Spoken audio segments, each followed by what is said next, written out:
どうもってなんです。本日なんですけども、お寿司が食べたい。ただいま無性にお寿司が食べたくてですね、撮影日的には5月の中旬なんですけども、だんだんとね、この3月4月ってのが過ぎて、この5月とかになってくると、結構ね、いろんな魚がね、卵を抱えてね、その卵も出産するシーズンになってきたりとかね、よくスーパーとかでね、ブリの卵とか、タイの卵とか、サワラの卵とか、そういったものが4月ぐらいからこう結構バッと並ぶと思うんですけど、その卵の産卵を終えたちょっとねもう疲れたよっていうお魚が結構多いんです。この時期結構痩せてるというかね。だからこういった春に僕鮮魚コーナーとかに行って何を見てるかというと、僕は貝を見てます。春はね潮干狩りシーズンだったりもしますからね。でそんな貝で僕がお寿司で大好きなのがハマグリ。もう前回動画から引き続きのハマグリさんですね。ちょっと今回のハマグリは結構特別なものなのでどうぞお楽しみに。というわけで早速じゃあ作っていきましょうか。本日なんですけども、春のお寿司ということで、春のお寿司というかハマグリ寿司ですね。ということで早速本日のメイン食材の登場です。はい、地ハマグリ。僕らが食べるハマグリって3種類いて、まず1つ目が本ハマグリ、続いてこちらの朝鮮ハマグリで、あともう1個がシナハマグリ。本ハマグリのことを他のハマグリたちとねこう混同しないように本ハマって言ったりするんですけど、これ地ハマグリなんで結構単調ななんかシンプルな柄してると思うんですけど、こういうのとか、あとたまにこういうのとかね、こういったのが朝鮮ハマグリ、地ハマグリで、本ハマグリはもっとね複雑なんですよ。なんかこう白と茶色のこうなんかまだらっぽいようなもっともっと複雑な色合いをしてるのが本ハマグリで、今のこのご時世ね河川とかの例えば都市化だったりとかでハマグリが住める干潟がねだいぶ減ってきて、本ハマグリ自体がすっごく数減らしてますもんね。僕も本ハマグリ見たことないですもん。その代わり僕らがよく食べるのがこちらの地ハマグリ。有名なところで言うと千葉の九十九里浜とかね、茨城の鹿島とか、もうこういったところから上がるやつはもう大体朝鮮ハマグリで、あともう一個がシナハマグリっていう朝鮮半島とか中国そっちの原産のハマグリで、ちょっとねこれ個体差があるんで全部にその模様があるかって言われたらないんですけど、ハマグリってこういう形してるじゃないですか。ここの上の頂点の方にこういう向きでね、なんかねちょっとお山みたいなこういう模様があるんですよ。こういう模様があったら大体シナハマグリで、これはねお魚をネットで調べると坊主こんにゃくさんのねサイトが出てきていろんなお魚を調べられるんですけど、そこの坊主こんにゃくさん曰くシナハマグリは中国とか朝鮮半島から輸入してきた後一回伊勢湾とかで少し生かすんですって。だから伊勢湾のそれこそ三重とかそれこそ横の桑名とかね、あっちの方から出荷されるハマグリ結構シナハマグリ入ってるよみたいなことちょっと書いてました。本当かどうかは知らない、坊主こんにゃくさん曰くってところ。今回のは九十九里浜なのかな。とりあえず千葉県産の朝鮮ハマグリ、つまり地ハマグリ、まずねサイズを見ていただきたい。こちらが僕らがよく購入するハマグリ。これも結構立派なサイズですよ。スーパーでこんなんあったら立派なハマグリじゃんってなりますよ。これと比べるとはいお化けサイズでございます。これで 80g とかになるのかな。でこっちが 200g です。1個 200g、 めちゃくちゃでかい。今回お寿司用に大きい方がいいやろうと思って購入したんですけど、ちょっとでかすぎた。でこちら Amazon とかで調べてもらうと出てくるんですけど、こちらね 200g が 3kg 入ってますよっていう商品で、今 6kg あります。もう 3kg 分は今冷蔵庫でもう仕込みまで終わって入ってます。だから今回合計 9kg 購入してて 3kg でね1万と8000円ぐらいだったので、こちら1個で1000と200円ですね。いいお値段しますね。どうだろうか、これ市場でこれ1個1200円買うかな。800円ぐらいだったら買うかな。でここからちょっとまた座学が続くのでちょっとめんどくさいなと思うから飛ばしてくださいね。僕男兄弟なのでひな祭りとかなかったんです。だから僕全然知らなかったんですけど、ひな祭りにこのハマグリの塩汁、お吸い物、これを飲むっていうのはすごく当たり前なんですね。僕初めて知りました。なんでもこういうハマグリ昔の縄文時代とかね、その昔から貝合わせって遊びがあって、このハマグリのこの殻があるじゃないですか。この殻をピタッと合うものを探すっていう貝合わせって遊びがあって、これができるのがこのハマグリ、この一対のこの貝殻しかぴったりと合わないから、なんか夫婦円満だったりとか良縁だったりとかそういったことに起因して縁起物ってされてて、知らないこといっぱいですね。じゃあそんなハマグリ、今回は煮ハマグリっていう江戸前のお仕事をして、その煮ハマグリを炊いたお出汁、それをギューッと煮詰めて爪にして、で煮ハマグリ寿司、そういったものを作ってまいろうかなと思います。ですのでまずはハマグリをバンバン剥いてまいりましょう。ほらね、苦しいもんね。キャーかわいい。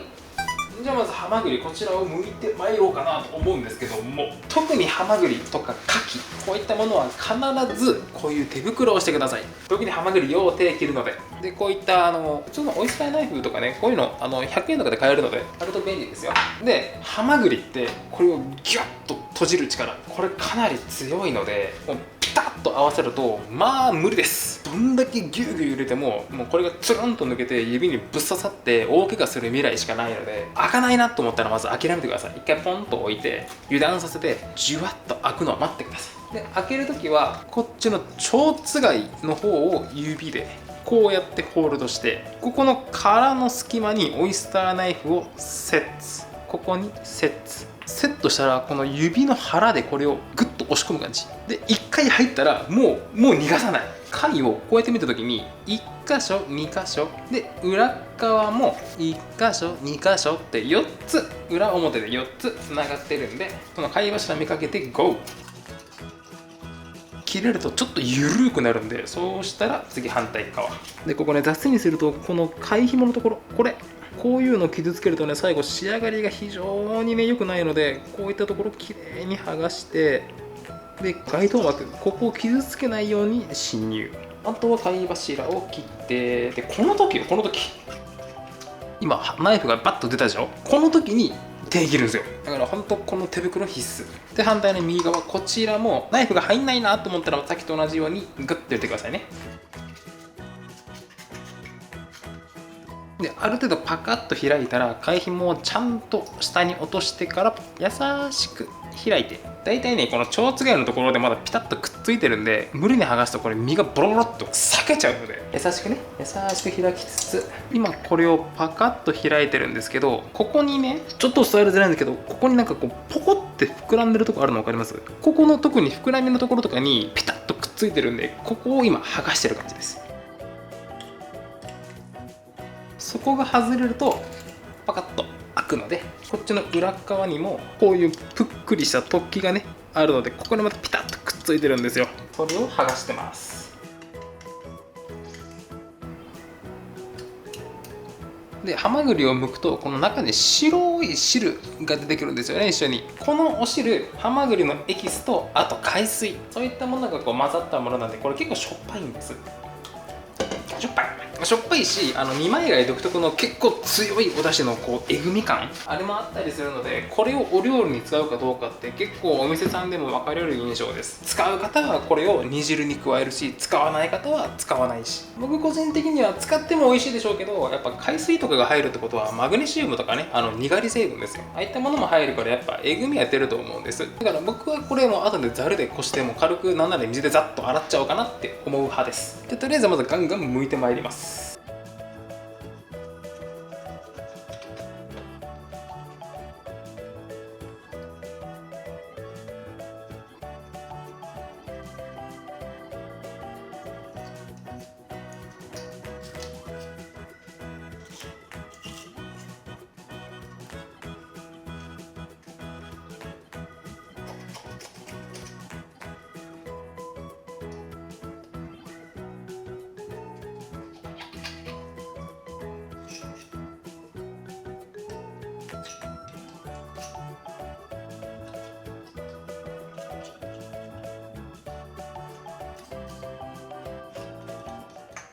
それはこちらのハマグリのむき身、こちらを今から水洗いしてまいります。実際僕らが買うハマグリってもう結構砂出しもしてあって、ほとんど砂は噛んでないと思うんですけど、お寿司屋さんとかはねその辺もしっかりとケアしなくちゃいけないので、水管ですよね、ハマグリが呼吸をする穴ね、あそこまでしっかりと洗おうっていう、そういった感じです。ここはそんなに大切な作業でもないので、普通に真水でビャッと洗う方もいらっしゃるんですけど、どうしても魚介類をね真水で洗うことに抵抗がある谷崎です。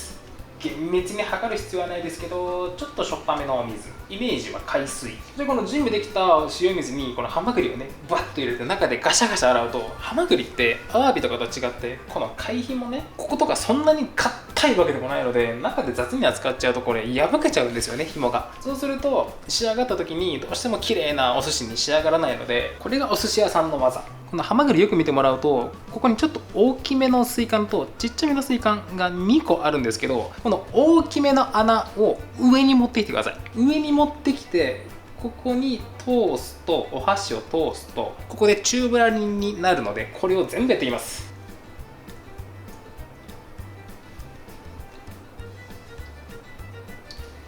あとはこの塩水の中でフリフリとこの水管の中も洗うように。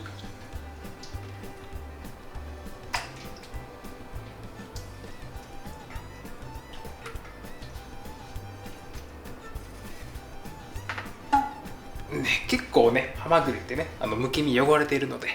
それで本日のハマグリ、こちらを煮込んでいく調味料たちをせーの。こちらからお水、薄口醤油、みりん、きび砂糖、だし昆布で、今回の分量がこちらから2リットル 250cc、100cc、250g、50g。ちょっとね cc だったり g だったりちょっと混在してるの申し訳ないですけども、でだし昆布は正直なくてもいいかなとは思いますけども、今回ほらハマグリ剥いた時に出る白いエキス、あれを加えないので、もうちょっとね旨味が欲しいなってことでだし昆布を刺してます。でここでねギョッとするようなお砂糖が出てきますけども、ここ全然普通に上白糖でもいいと思います。和食ってあんまり油は使わないですけど、和食ってほんとお砂糖めっちゃ使いますんでね。で実際に仕上がりもシャリと合わせる前提なので、結構塩分的には薄めだと思います。結構甘さが勝ってます。かなり優しいです。普通に煮ハマグリとして食べるときはもうわさびをねベタッとつけたくなるぐらい結構優しい味付けになってます。もっとしょっぱいのがお好きな方はもう少しね、ここに濃い口少し足してもいいでしょうし、皆さんのお好みに合わせて。そしたらまずはこのだし昆布、これは最後に使うのでまだ加えないとして、はい、何もかもぶち込んで、うわっ、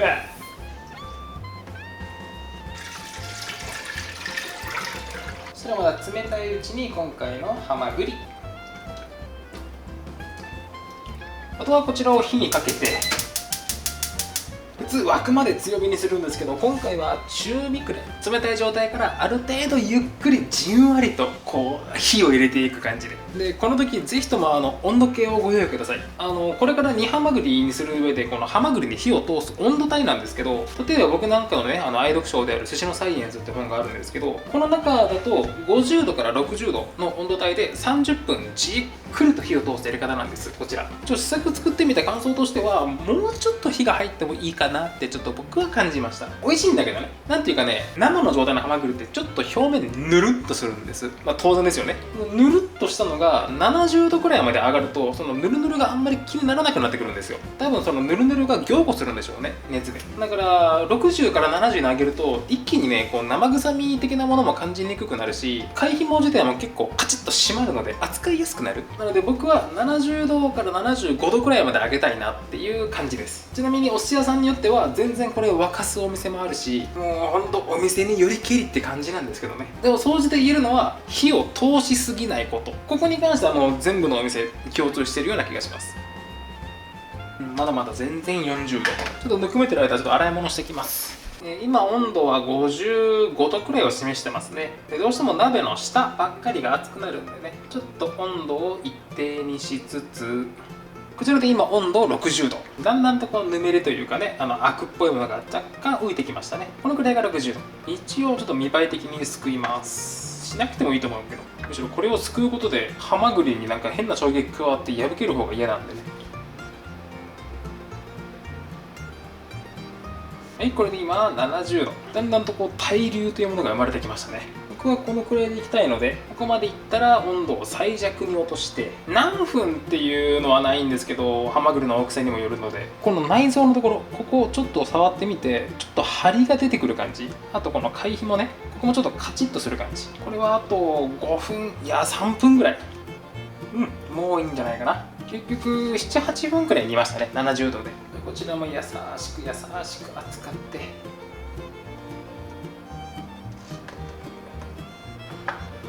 そしたらこの煮汁にだし昆布をポイで再度火にかけて、ここに昆布の出汁を出しつつ、ハマグリの持っているぬめりとかアク、こういったものも一度きれいにしてまいります。よし、だんだんともうすぐ沸いてきそうですね。本当はね70度キープで1時間やってあげればこの昆布もねいっぱい出して出るんでしょうけど、そうするとお醤油の香りが飛んじゃうので、ちょっと贅沢な出し方ですけども、昆布にはここでご退場いただきまして、大量のアクをいて、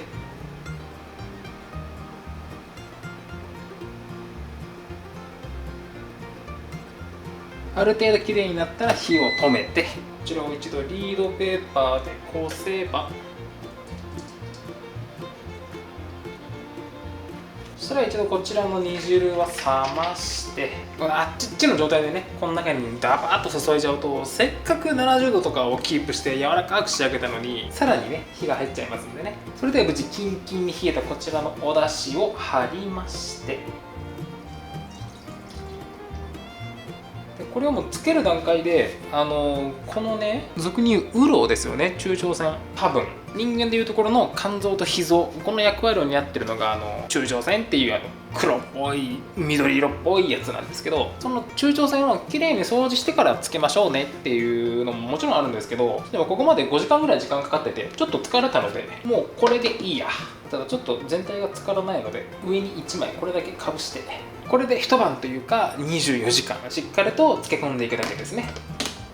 これを24時間詰め込めば、もう俗に言う煮ハマグリとして一緒にわさびを添えたりして美味しいんですけども、お寿司といえばこのやっぱ煮汁、これを煮詰めて詰めにしてまいります。ですのでこれは一度冷蔵庫、あんまり強火でやってこう鍋肌が焦げるのも嫌なので、もう弱火にしてもう放置。チョコの細かい泡が出てきたので、この辺でこの泡すくって、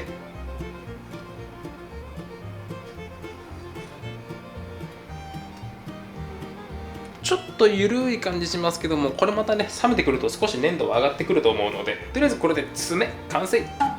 では初日のお仕事はこれで終了ということで、また明日お会いいたしましょう。よし、ではいい感じに浸かりましたので、こちらを握りやすく開いてまいりましょうか。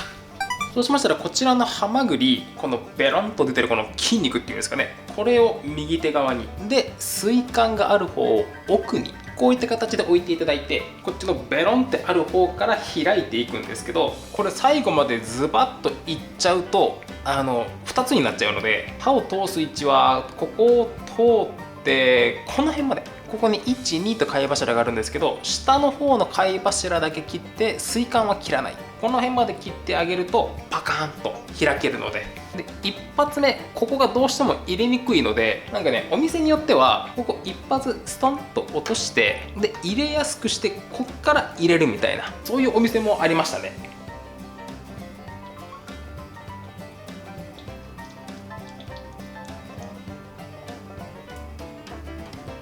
でこういう風にパカッと開くと、ここにウロとか内臓とかがねこう見えるので、これを包丁でこそぎ取って、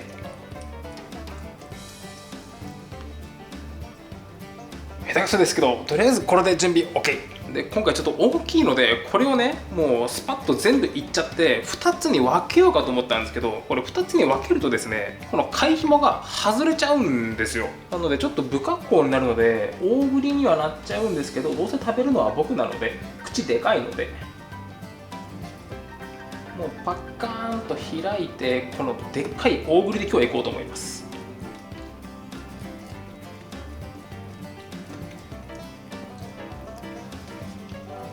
これいい感じにできた。ですね、ウロがねなんかうまいこと取れなくて、より確実に、そして的確に失敗なくどう取れるかなと思って、先ほどのこのベローンってなってる筋肉、それから水管があると、ここにウロがあるんですよね。このウロをピュッと押すと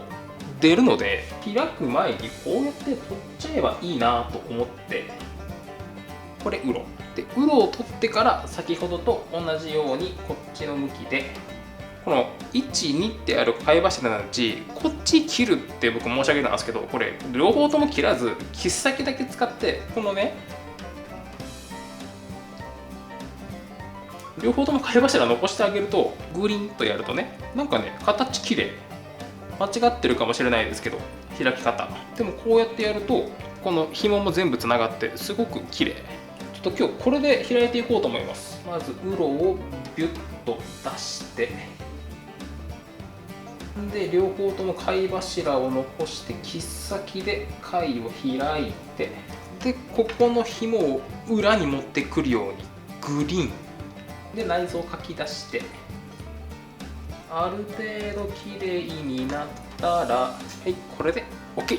多分これ正式なね、開き方じゃないんでしょうけど、初心者用ということでね。で、ちょっと汚れが気になる方は、多分ね、この漬け込んでた煮汁でささっとすすぎ洗いしてもらうと、なんかね、この貝ひものところのね、なんか微妙な、これなんだろうね、エラみたいな、ちょっとしたやつとか、あと取り残した内臓とかね、この中でささっと洗ってあげると、ほら、綺麗。こんなことは多分プロの方はしないような気がする。でも僕はやる。なんでかって、プロじゃないから。とりあえずこれにてハマグリの下処理終了。それではここから酢飯そちらに参ります。じゃあお水少なめの寿司炊飯に昆布、その設定がなければ早炊きで、今回の煮ハマグリに合わせる酢飯なんですけど、どっちでしょうね。赤酢か白酢か。なんとなく爪が甘いので、どちらかというとこうキリッとした白酢っていうか米酢、こっちの千鳥酢なんかを使ったね、キリッとした白酢なような気はしますけど、でも東京でいただくお寿司煮ハマグリ結構赤酢もありますよね。どっちなんでしょうね、ベーシックなのは。よくわからないので、はい、両方買ってきました。これね、金子さんがもう1年以上前の動画ですけど、お寿司の動画の時にみつかんさんのご提供でね使われてたのを見てずっと気になってたんです。左から赤酢鴨しび仕立て、それから米酢の白菊仕立てで、お詳しい方とか僕の昔からの少佐さんはもうそんなこと知ってるよって話ですけど、赤酢っていうのがこの酒粕を原料にして作られた香りが強くて甘さの強いお酢、癖はありつつ甘い香りがするので、お砂糖が高価な時代にこれで甘さを出そうみたいな、そういった感じで江戸前でよく使われてた赤酢で、米酢はもうそのまんまお米を使って作られたキリッとしたお酢。一般的には油が強かったりとかまったりとしたネタには赤酢がよくあって、白身魚とかすっきりしたもの、そっちは米酢が合うとか言われたりしますよね。で、今回せっかくなので半分は赤酢半分は米酢、こちらで使い分けていこうかなと思います。結構楽しみなんです。じゃあまず白酢から。お米1合につき 30cc なので、はい、規定量わっさー。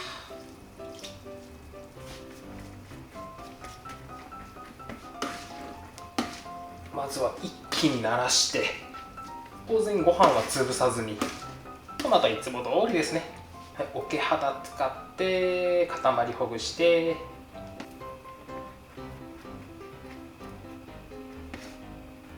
あとは均一に広げの。ちょっとでかすぎたな、桶が。まあでも OK でしょ。桶だけに青木のひっくり返しの、再び青木の OK に直して、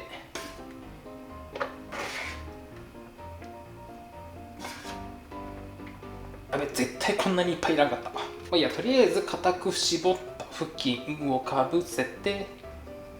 米酢の酢飯完成。で、続いて鴨しび仕立て。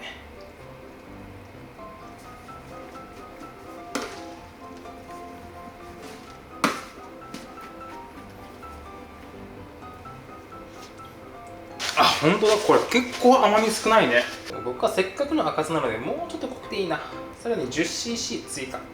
もうなんかね、この甘さの少なさ、昔ながらのお寿司屋さんの赤酢とお塩だけでやりましたみたいな、すっごいクラシックな江戸前寿司のちょっと雰囲気を感じるくらい、すごいプロ仕様って感じです。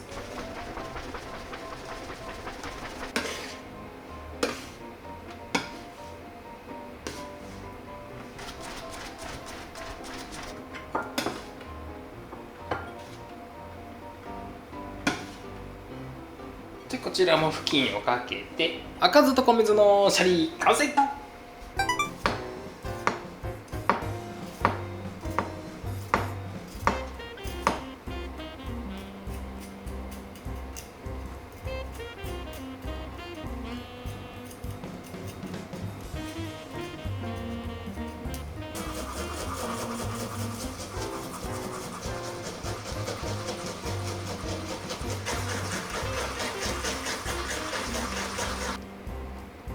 そしたら、はい、いつものように水、お酢、手酢、しっかりと手酢行き渡らせて、わ久々の握りだな。なんか緊張してきた。でハマグリどちらかというと歯ごたえはしっかりしてる方なので、シャリの大きさもこの口の中での咀嚼回数に合わせてちょっと大きめがいいらしいです。だからこんなもんかな。ちょっと大きめでサビ抜けて、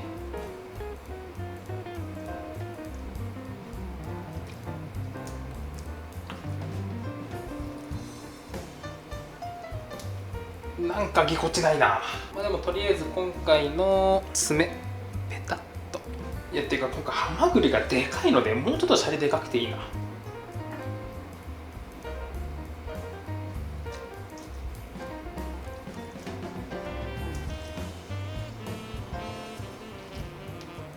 今回は大ぶりのお寿司で参りましょう。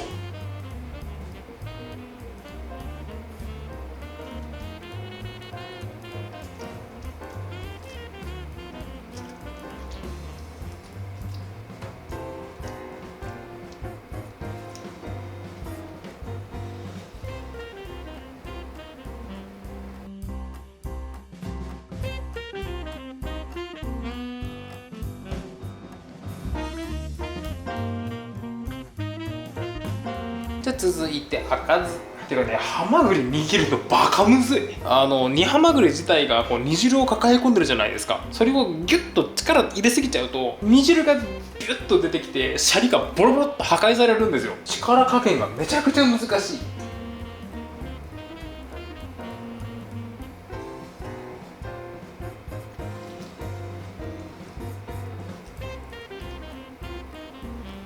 ハマグリをずっと握り続けてたら寿司をギュッと握っちゃうっていう癖、これ多分強制的に直せますね。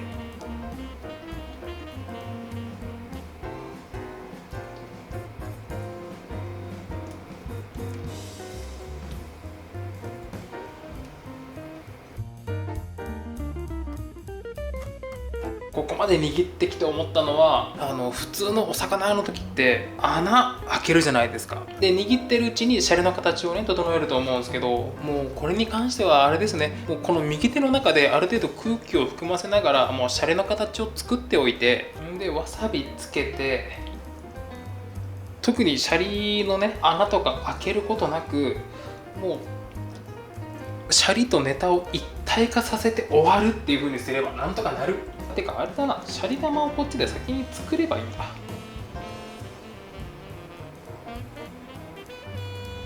んでこのシャリを乗っけて優しくこ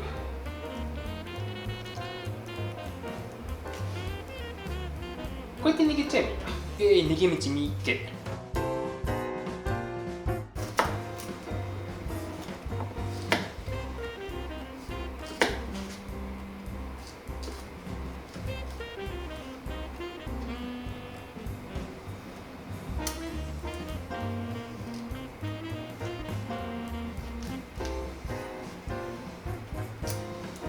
ちょっとあまりに殺風景なのでね、互い違いきゅうり、段違いきゅうりなんだっけ、ちょっとこれ並べましてね。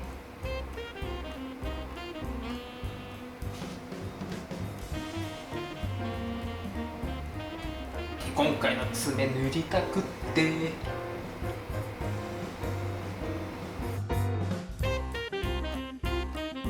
い、ハマグリ寿司完成。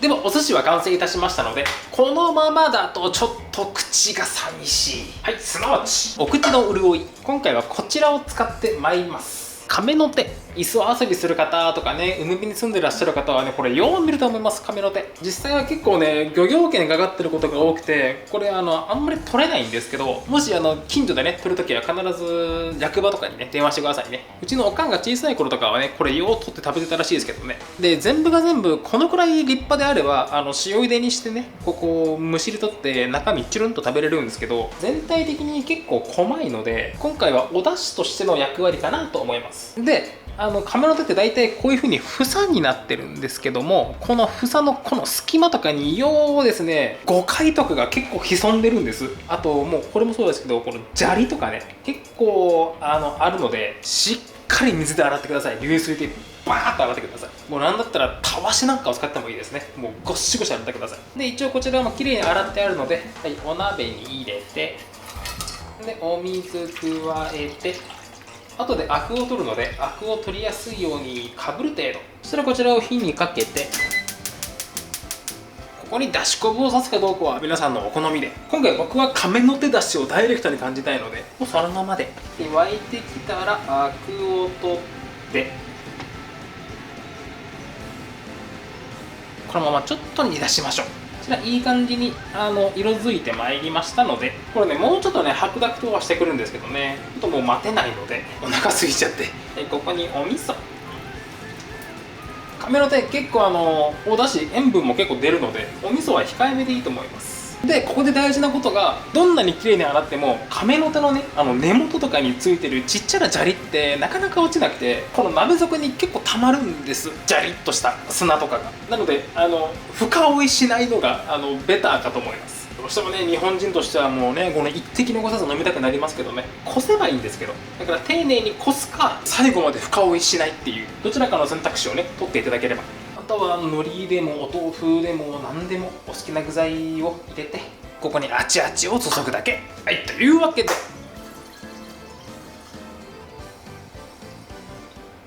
はい、これで春のはまぐり寿司セットの出来上がりです。では実食品にゴー。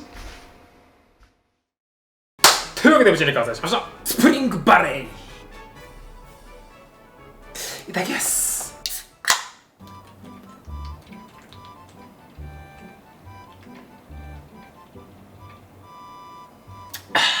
うめえ。もうキンキンだ。5月中旬っていうのにもう暑いっすもんね。30度だの31度だの、冷たいビールがしみる。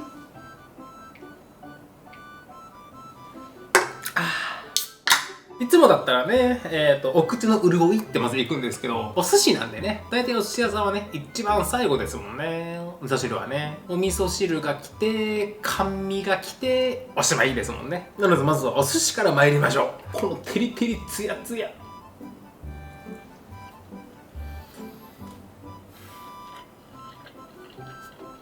バカほどうめえ。ハマグリがね柔らかい。やっぱこれが70度キープのおかげでしょうね。ハマグリの酒蒸しとかいただく時のシコシコ食感とは全然違う食感で、ハマグリ自身がもう今回の煮汁をたっぷりと吸ってるので、噛んだら噛んだ分だけ煮汁がジュブチュブ出てくるんですよ。その溢れ出る煮汁がまず甘くて美味しい。煮汁は甘いんだけど、上から塗ってるこの爪がね、お醤油の香ばしい香りがして、このなんというコントラストというか、表現が難しいですけど優勝で、何よりこういった何々で言うと一番代表的なのって煮穴子じゃないですか。煮穴子もすごくふわっふわで美味しいですけど、この1個を食べた時の口の中の充足感たるや、ずっと食べてたね。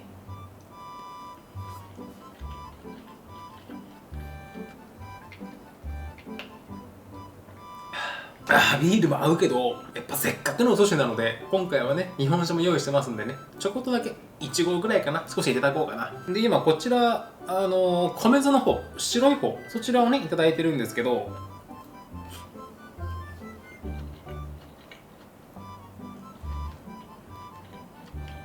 シャリ自体はすごくすっきりとしていて、ネタのハマグリの爪の甘さとかそういったものを少しこう食べやすくしてくれつつで、なおかつ引き立ててくれてるような、そんな印象を受けます。美味しいです。やっぱこういう爪系にはこう米酢がよく合うなーって感じしますね。そんならばちょっと今お腹ペコペコなのでちょっと食没。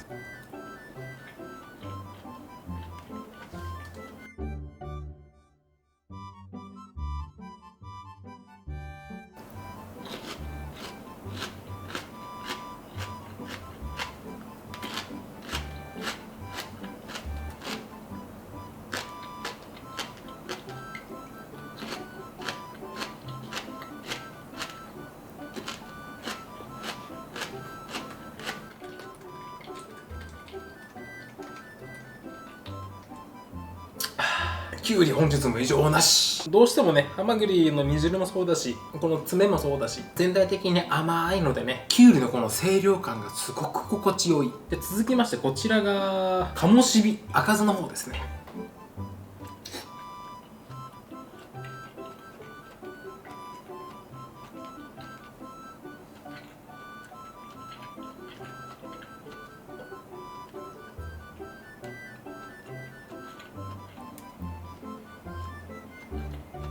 個人的には米酢の方が好きかな。前提としてもうやっぱ爪が結構強いので、そんなにめちゃくちゃ大きな差があるかって言ったらそんなに変わらないんだけども、やっぱ口にパクッと入れた時に赤酢の持ってる強い香りが一気にボンとくるんですよ。その力強い香りがお好きっていう方はきっと赤酢が好きでしょうし、ハマグリのこの甘い香り、ハマグリのこの塩の香り、こっちをもっと感じたいなって方はこっちの米酢でしょうし、もうこれは好みですね。今回僕の潜在意識として、なんせこれ1個1200円とか1500円ぐらいしますからね。合計で5万とか6万とかやっぱお金かかってるので、このハマグリをね、もっといっぱい感じたいなっていう潜在意識が働いてます。なので今日の僕の気分的にはこっちの米酢かなって感じです。で、今回このスイカのところの貝柱、それから下の貝柱、ここ両方とも残して、この紐が綺麗にこう輪っかに残るようにね、今回やってみたんですけど、貝柱が両方ともね、丸々残ってるんで、結構歯応えもっと当たるかなと思ったんですけど、思ったほど口の中に残らないなっていうのが率直な感想です。やっぱこれは加熱処理の時の火入れが良かったんですかね。全然シャリを噛み終わるタイミングと同時にやっぱなくなるというか、いいね。ほんならまた食物。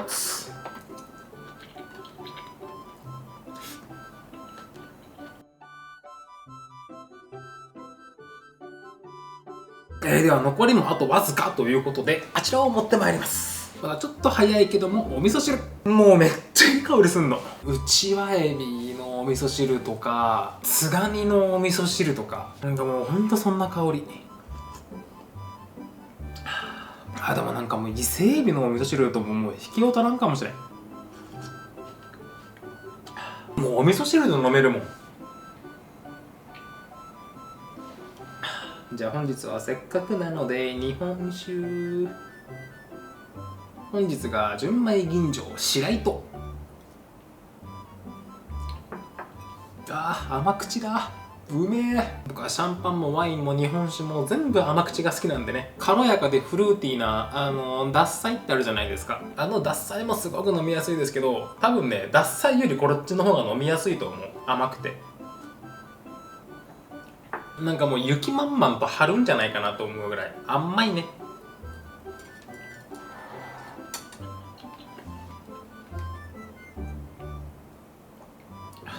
なんかもうほんとお店で飲んでるみたい。正直スーパーとかで購入できるようなこのくらいのハマグリだと多分お寿司を握ることって結構難しいと思うんです。火通してはどうしてもね縮むし、1貫握るにはちょっとちっちゃいかなと思ったりするんですけど、こういう風に広げて1貫にするんじゃなくて、例えばこの1個のむき身を4分の1カットぐらいにして軍艦にして入れるとかね、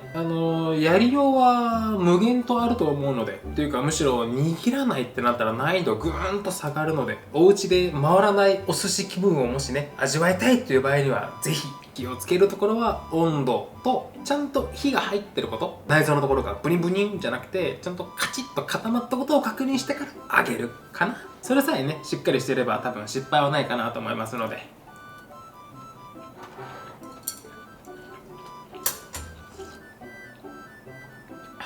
それでは残りのわずかとなりましたので、じゃあラストスパート。